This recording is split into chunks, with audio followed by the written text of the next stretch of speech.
चलो बिस्मिल्लाहिर्रहमानिर्रहीम।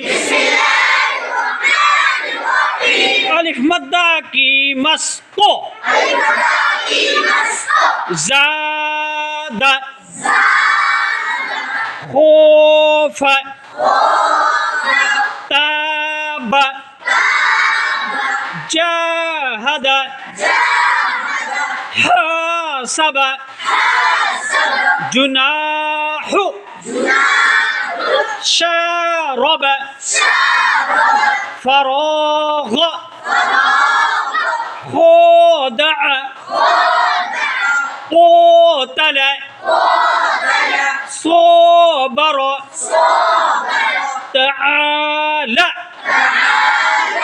ज़ाद ज़ा अलिमद्दा होगा। अलिफ से पहले ज़बर है इसलिए अलिमद्दा होगा।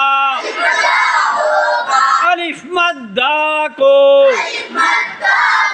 एक अलिफ के बराबर थोड़ा खींच कर पढ़ेंगे जैसे जा जा अलिफ ज़बर जा दाल के ऊपर ज़बर की हरकत है।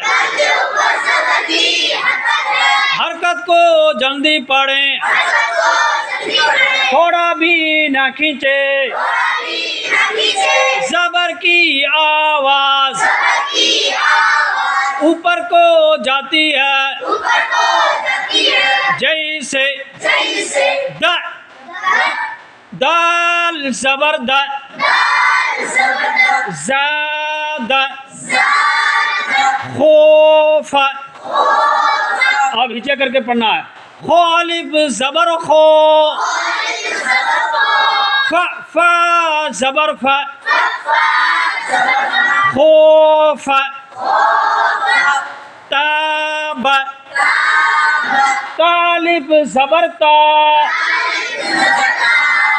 बा ज़बर बा ताब जाहद जा जिम अलिफ ज़बर जा हा ज़बर हा जाह दाल ज़बर दा जाहद हासब